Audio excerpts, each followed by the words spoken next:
Hello my dear student, welcome back my YouTube channel. आज के इस वीडियो में हम आपके लिए लेकर आया हूँ क्लास 10th का वायरल पेपर। जो छात्र 2025 की परीक्षा देने जा रहे हैं उनके लिए यह वीडियो बहुत ही इम्पोर्टेंट होने वाला है, क्योंकि यहाँ पे मैं वायरल प्रश्न पत्र लेकर आया हूँ जो बोर्ड एग्जाम में 2025 के लिए वेरी मोस्ट इम्पॉर्टेंट होने वाला है, क्योंकि ये हर बार आता है, क्योंकि ये वायरल प्रश्न पत्र है। तो चलो वीडियो को शुरू करते हैं। देख लीजिए, आपका ये देखिए यहाँ पर अनुक्रमांक दिया है, नाम दिया है, और जो आपका पेपर कोड है, पेपर कोड कितना है 822 IP। बहुत ही वायरल, ये 2025 की परीक्षा में आने वाला 100 में 100% है, क्योंकि ये वायरल प्रश्न पत्र है। तो चलो शुरू करते हैं। देखिए यहाँ पर आपका हिंदी का है, किसका है 2025 हिंदी। जो छात्र 2025 की परीक्षा देने जा रहे हैं हिंदी का, बहुत ही इंपॉर्टेंट है। इसको वायरल है इसलिए इसको अच्छे से लिख लीजिए और तैयार कर लीजिए, क्योंकि ये वायरल प्रश्न पत्र है। आगे देखिए आपको समय कितना मिलेगा। समय आपको 3 घंटा 15 मिनट मिलेगा। कितना मिलेगा 3 घंटा 15 मिनट सबको समय मिलेगा। पूर्णांक कितना का रहेगा 70 नंबर का रहेगा, और आपका 2025 की परीक्षा के लिए है, 2025 की जो परीक्षा देने जा रहे हैं। और देखिए नीचे कुछ निर्देश दिए, आपके निर्देश क्या दिए। नोट प्रारंभ के 15 मिनट आपको प्रश्न पत्र पढ़ने के लिए दिया जाएगा, इसलिए आपको प्रश्न पत्र अच्छे से आपको पढ़ लेना है। और देखिए ये सारे निर्देश आपके दिए हैं इस प्रकार से।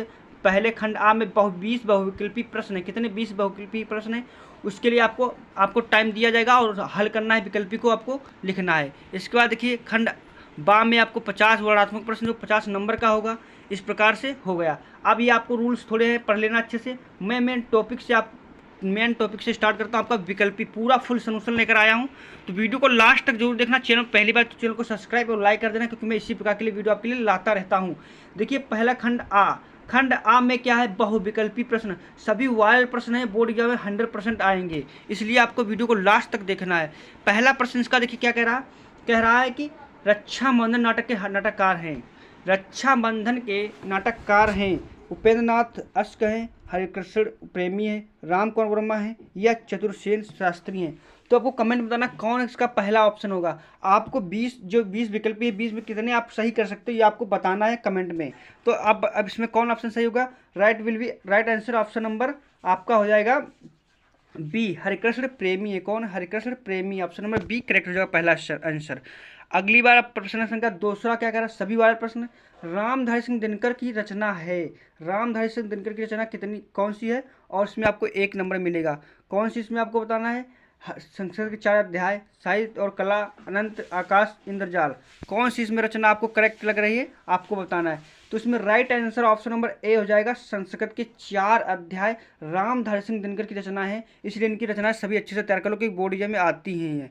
अगला प्रश्न हमारा क्या कह रहा है। अगला प्रश्न देखिए प्रश्न संख्या 3 कह रहा है हमारा राग दरबारी रचनाकार के रचनाकार हैं, उपन्यासकार है। यानी राग दरबारी रचना के उपन्यासकार हैं कमलेश्वर हैं, श्रीलाल शुक्ल हैं, अज्ञेय हैं, या नरेश मेहता हैं। इसमें कौन ऑप्शन सही होगा आपको बताना। ऑप्शन नंबर इसमें बी करेक्ट होगा, श्रीलाल शुक्ल है। कौन है, श्रीलाल शुक्ल हैं। बहुत ही इंपॉर्टेंट है क्वेश्चन। अगला प्रश्न कह रहा है कि शुक्ल युग के अन्य नाम कौन से हैं। यानी कि शुक्ल युग के अन्य नाम कौन है। प्रसाद युग है, प्रेमचंद्र युग है, छायावाद युग है, इनमें से सभी हैं। सभी क्वेश्चन बहुत ही वेरी मोस्ट इंपॉर्टेंट हैं। आपको शुक्ल युग के अन्य नाम कौन से हैं, प्रसाद। तो ऑप्शन नंबर इसमें कौन करेक्ट होगा, तो ऑप्शन नंबर इसमें सभी हैं, क्योंकि जो शुक्ल युग के अन्य नाम हैं प्रसाद युग भी कहते हैं, छायावाद युग कहते हैं, प्रेमचंद युग भी कहते हैं। Option number D right answer हो जाएगा। अगले प्रश्न की ओर बढ़ता हूँ। अगला प्रश्न हमारा क्या कह रहा है, प्रश्न क्या 5 कह रहा है कि विष्णु प्रभाकर किस युग के कहानीकार हैं। विष्णु प्रभाकर किस युग के कहानीकार हैं आपको बताना है इसमें। तो कौन ऑप्शन नंबर सही होगा। भारतेंद्र युग होगा, छायावादी युग होगा, द्विवेदी युग होगा, इनमें से कोई नहीं। विष्णु प्रभाकर किस युग के कहानीकार हैं, तो ये आधुनिक काल के कहानीकार हैं, इनमें कोई ऑप्शन नहीं। ऑप्शन नंबर इसमें कौन करेक्ट हो जाएगा, ऑप्शन नंबर डी करेक्ट हो जाएगा, इनमें से कोई नहीं। अगला प्रश्न की ओर बढ़ता हूँ। अगला प्रश्न हमारा क्या कह रहा है भाव विलास के रचनाकार हैं केशवदास हैं, देव हैं, पद्माकर है, मतराम है। इसमें आपका आंसर कौन होगा, करेक्ट कौन आंसर होगा जो आपको बताना है। कमेंट में बताओ जल्दी आप कितने क्वेश्चन सही कर चुके हो। तो इसका ऑप्शन नंबर बी हो जाएगा, देव हैं। कौन है, देव हैं। अगली प्रश्न की बढ़ता हूं। अगला प्रश्न हमारा क्या कह रहा है कि प्रयोगवादी काव्य की विशेषता है। प्रयोगवादी काव्य की विशेषता क्या है आपको बताना है। या चित्रमयी कल्पना की प्रधानता, प्राकृतिक वर्णन, रूढ़ियों के प्रति व्यवहार, असाधारणताओं की प्रशंसा। तो इसमें राइट आंसर कौन होगा, तो तो इसमें राइट ऑप्शन नंबर बी वाला करेक्ट होगा। कौन होगा? ऑप्शन नंबर बी करेक्ट होगा। रूढ़ियों के प्रति विद्रोह, ऑप्शन नंबर डी करेक्ट होगा। अगले प्रश्न की ओर बढ़ता हूँ। अगला प्रश्न हमारा क्या कह रहा है? काव्य की प्रवृत्ति एवं रचना शैली के आधार पर रीति काल की कितनी धाराएं में व्यक्त किया गया है? इसमें आपको बताना है कि काव्य की प्रवृत्ति की पर रचना शैली के आधार पर रीति काल कितनी धाराओं में व्यक्त किया गया है, मतलब रीत काल कितनी धाराओं में विभाजित किया गया है, ये आपको बताना है। तो इसका राइट ऑप्शन नंबर सी वाला करेक्ट हो जाएगा। 3 धाराओं में विभाजित हुआ, रिक्त, मुक्त, रिक्त, बद्ध, रिक्त, सिद्ध, ये 3 धाराएं इसकी हैं ऋत काल की। अगला प्रश्न क्या हमारा कह रहा है? अगला प्रश्न है जौहर काव्य के रचनाकार है। देखो हर क्वेश्चन का एक एक नंबर का है, यानी कि 20 क्वेश्चन तो 20 विकल्पी आपके हो जाएंगे। इसके बाद आपका वर्णनात्मक प्रश्न फुल सोल्यूशन लेकर आए हैं, तो वीडियो को लास्ट तक देखना, लाइक जरूर कर देना, चैनल को लाइक जरूर कर देना। अगला प्रश्न कह रहा है जौहर काव्य के रचनाकार हैं श्यामनारायण पांडे, रामदास त्रिपाठी, सुंदरानंद पंत, धर्मी भारती। इसका ऑप्शन कौन सही होगा? तो ऑप्शन नंबर ए वाला राइट आंसर हो जाएगा श्याम नारायण पांडे। कौन है? जौहर के काव्य के रचनाकार हैं Shyam Narayan Pandey. Option number A right answer हो जाएगा। अगली प्रश्न की ओर बढ़ता हूँ। अगला प्रश्न हमारा क्या कह रहा है? अगला प्रश्न हमारा कह रहा है कि अगला प्रश्न कह रहा है चिदंबरा के रचनाकार हैं। आपको इसमें प्रश्न संख्या बताना है कि चिदंबरा के रचनाकार हैं कौन है? जयशंकर प्रसाद हैं, सूर्यकांत त्रिपाठी निराला, सुंदरानंद पंत है, महादेवी वर्मा है। इसका ऑप्शन में कौन हो जाएगा? तो ऑप्शन नंबर का राइट आंसर हो जाएगा सुमित्रानंदन पंत हो जाएगा। Option number C right answer हो जाएगा, सुमित्रानंदन पंत राइट आंसर हो जाएगा। अगला प्रश्न की बढ़ता हूँ। अगला प्रश्न क्या कह रहा है कि पुण्य पुण्य मुनि उकसाई अकुलाई, देख दशा हर गुण मुस्काई, उपयुक्त पंक्ति में प्रयुक्त रस है। आपको इसको अच्छे से समझ लेना ना, तभी आप आंसर कर पाओगे। देखिए कह रहा है पुण्य पुण्य उकसाई अकुलाई, पुनि पुनि करके अकुसाई कुलाई, देख दशा हर गन मुस्काई, मुस्काई मतलब देख दशा की हर मुस्काई, मुस्काई मतलब हंसना। और इसमें कौन अलंकार हो जाएगा? सॉरी, इसमें कौन रस हो जाएगा?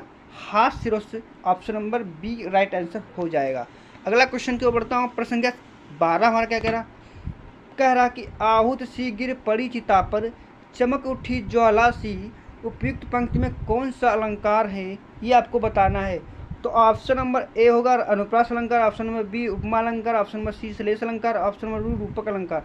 इसमें राइट आंसर कौन हो जाएगा आपको बताना है। तो राइट आंसर आप बी हो जाएगा, राइट आंसर भी विल बी हो जाएगा। तो ऑप्शन नंबर बी करेक्ट हो जाएगा। अगला प्रश्न संख्या 13 की ओर बढ़ता हूँ। प्रश्न संख्या 13 हमारा कह रहा है कि दोहा छंद का ठीक उल्टा छंद कौन सा है? यदि आपको दोहे की परिभाषा आपको याद है, सॉरी सरोठे की, तो आपको आसानी से बता दोगे कि क्या हो जाता है। तो आपको देखो क्या है, दोहे का उल्टा रूप सोटा छंद कहलाता है। यानी कि दोहा का उल्टा क्या कौन सा कहलाता है? सोटा छंद कहलाता है। राइट आंसर आप कौन सा हो जाएगा? राइट आंसर सी हो जाएगा। प्रश्न संख्या 14 की ओर बढ़ता हूँ। प्रश्न संख्या 14 हमारा क्या कह रहा है अनुरूप शब्द में प्रयुक्त उपसर्ग है। उपसर्ग का मतलब ही होता है कि किसी शब्द के आगे लग जाना ही उपसर्ग कहलाता है। प्रत्य का मतलब होता है किसी शब्द के पीछे लग जाना ही प्रत्य कहलाता है।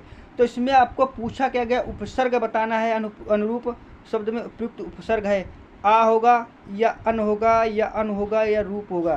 तो राइट आंसर कौन होगा? राइट आंसर आपका अन होगा। रूप तो देखो एक रूप क्या होता है, रूप जो शब्द होता है उसका अर्थ भी अलग होता है ना। रूप किसी की मतलब पहचान, यानी कि रूप अपना अलग शब्द हो गया, लेकिन अनु जो है आगे लग गया है। तो option right answer option C correct हो जाएगा, यानी 40 सी 40 करेक्ट हो जाएगा। अगला प्रश्न जो बढ़ता हूँ 15 क्वेश्चन कह रहा है हमारा राम कृष्ण में कौन सा समास है? अव्ययीभाव समास, द्वंद्व समास, क्रमधारय समास, तत्पुरुष समास। राइट आंसर आपको बताना कौन हो जाएगा। तो right answer option number B correct हो जाएगा, द्वंद्व समास, क्योंकि राम और कृष्ण के बीच द्वंद्व हो रहा है, यानी द्वंद्व समास हो जाएगा। अगला प्रश्न की ओर बढ़ता है। अगला प्रश्न हमारा क्या कह रहा है? अगला प्रश्न कह रहा है वायु समीर बयार पर्यायवाची शब्द है, यानी पर्यायवाची शब्द है। यानी कि वायु समीर बयार पर्याय है, मतलब पर्यायवाची शब्द किसके हैं? सूर्य के, तारों के, हवा के या बादल के। तो इसका राइट आंसर कौन जाएगा? राइट आंसर सी हो जाएगा, किसके? हवा के हैं। अगला प्रश्न बढ़ता हूँ। प्रश्न संख्या 17 हमारा क्या कह रहा है? अगला प्रश्न 17 प्रश्न कह रहा है कि तत्समय शब्द में विभक्त एवं वचन है। तत्समय शब्द में विभक्त एवं वचन है। आ यानी चतुर्थी विभक्त एक वचन, द्वितीय विभक्त बहुवचन, पंचमी विभक्त बहुवचन, या इनमें से कोई नहीं। तो इसका राइट आंसर कौन जाएगा? देखो विभक्त वचन अच्छे से आपको रटना तैयार करना, तभी आप कर पाओगे। तो इसका राइट आंसर नंबर ए हो जाएगा, चतुर्थी विभक्त एक वचन। अगला प्रश्न 18 बता रहा, संदेह वो कथन को कहते हैं, संदेहपूर्ण कथन को क्या कहते हैं? साधारण वाक्य, प्रश्नवाचक वाक्य, संदेहात्मक वाक्य, नकारात्मक वाक्य। पहले इसका अर्थ जानिए। संदेहपूर्ण यानी कि किसी पर पूर्ण रूप से संदेह कर लेना वाक्य कहलाएगा, संदेहात्मक वाक्य कहलाएगा। Option number C right answer हो जाएगा। प्रश्न संख्या अगली ओर बढ़ता, प्रश्न संख्या 19 कह रहा, मैं पत्र लिखूंगा वाक्य का क्रमवाच्य में परिवर्तित वाक्य है, यानी कि मैं पत्र लिखूंगा, तो पत्र किसके द्वारा लिखा जाएगा? मेरे द्वारा लिखा जाएगा ना, मेरे द्वारा पत्र लिखा जाएगा, यानी कि मैं पत्र लिखूंगा ना, यही हो जाएगा। Option number A right answer हो जाएगा। अगला प्रश्न संख्या अंतिम विकल्पी का प्रश्न हमारा क्या कह रहा है?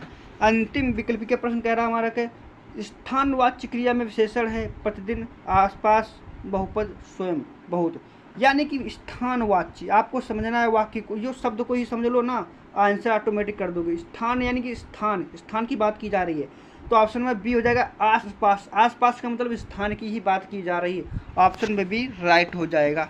इस प्रकार से हमने वर्णनात्मक प्रश्न यहाँ पे विकल्पी प्रश्न हल कर लिए। अब यहाँ पर हम क्या हल करेंगे? वर्णनात्मक प्रश्न। क्या हल करेंगे? वर्णनात्मक प्रश्न। 5 खंड बा में वर्णनात्मक प्रश्न है, तो इसको शुरू करते हैं। देखिए यहाँ पर पहला प्रश्न आपका क्या दिया, देखिए पहला प्रश्न दिया 3 दूनी 6 यानी 6 मार्क्स का होगा, गद्यांश का होगा। आपको गद्यांश पहला चैप्टर दूसरा चैप्टर अच्छे से तैयार कर लो, क्योंकि उसी से सारे प्रश्न बनकर आते हैं। तो देखिए ये आपका आ गया है, मानव ने सदा ही अज्ञात राशियों का खोलने के समझने का प्रयास किया है। ये आपका सोवियत संघ अपना पहला अंतरिक्ष यात्रायान किया, यानी कि जो आपका जो APJ अब्दुल कलाम का है, उसी पर आधारित भी आपका ये गद्य आया है। देख लीजिए, आपको इसको अच्छे से तैयार कर लेना है, ये बहुत ही इंपॉर्टेंट क्वेश्चन है। देखिए क्योंकि अब नया सेट है ना, तो नए सेट में नए क्वेश्चन भी आते हैं, इसलिए वेरी बहुत इंपॉर्टेंट आपका है। अथवा में यदि आपको वो नहीं आता है तो ये दूसरा अथवा में मतलब या तो ऊपर वाला कर लो, जो वो नहीं आता तो अथवा में मतलब ये चांस है आपको, ये कर सकते हो, क्योंकि इसमें चांस है। तो चांस का फ़ायदा उठाइए, जो आपको सरल अच्छा लगे वहीं आपको इसमें करना है। तो देख लीजिए, मैं आपको पेपर दिखा देता हूँ। ये देखो अच्छे से आपका है, धूर सुहाने होते हैं, यानी कि ये आपका अजंता की गुफाओं शायद उसी से लिया गया है। बहुत अच्छा क्वेश्चन है, अच्छे से आपको तैयार कर लेना है, क्योंकि ये बोर्ड एग्जाम के लिए बहुत ही इंपॉर्टेंट है। अगला प्रश्न कह रहा है कि निम्नलिखित पद्यांश आधारित ये प्रश्न, मैं आपको पेपर दिखाता हूँ, आपका पेपर कैसा आता है 2025 बोर्ड में, कैसा पेपर आएगा, क्योंकि ये मॉडल पेपर है, वायल मॉडल पेपर है। इसमें भी आपका 6 मार्क्स का होगा, 3 दूनी 6, यानी कि 2 प्रश्न होंगे, 3 नंबर के होंगे। चरण कमल बंदो हरिराही, जाकी कृपा पंग गिरदाय लंगे अंधे, और बहिरे सुने गेंग पुनि बोले सूरदास स्वामी कर रहा हूँ। देखो प्रश्न कितना अच्छा बनकर आ गया, इसको तो चुटकियों में आप हल कर दो। क्यों? आपको देखिए यहाँ पर सूरदास का आ गया जिक्र, यानी कि आपका ये जो पद से लिया गया, सूरदास से लिया गया, यानी कि सूरदास के इसके लेखक हैं, तो आप कवि हैं, तो आप संदर्भ तो आसानी से कर ही सकते हो। बहुत सरल आ गया, पहले ही चैप्टर से आपका आ गया है। रेखांकित की व्याख्या कर, जहाँ पर आपकी रेखाएं उसका ही व्याख्या करनी है आपको। अब इसमें आपको रेखाएं देखना, रेखाएं कहाँ हैं इसमें, रेखांकित मतलब जो रेखांकित मतलब पूरे का आपको व्याख्या इसमें कर देना है। इसके बार बार बंदो ती पाई पंक्ति में कौन सा अलंकार है, ये आपको अच्छे से बताना है। तो देख लीजिए, मैं पूरा पेपर आपके लिए, अथवा में मौका आपको चांसेस मिलता है, अथवा में, अथवा अगर धीरे चलो वह तुम्हें छू लेगी, दौड़ो में तुम छूट जाएगी नदी, अगर ले तो साथ वह चलती जाएगी कहीं भी, यहाँ तक कि कबाड़ी की दुकान तक भी ना आपको छोड़ेगी। यानी कि ये भी आपके लिए बहुत इंपॉर्टेंट क्वेश्चन है। इसके बाद आपको गद्यांश संदर्भ मतलब आपकी संस्कृत का भी आएगा, 2 क्वेश्चन आएंगे, 2 क्वेश्चन आपका आएगा, 2 3 2 5 नंबर का आपका होगा।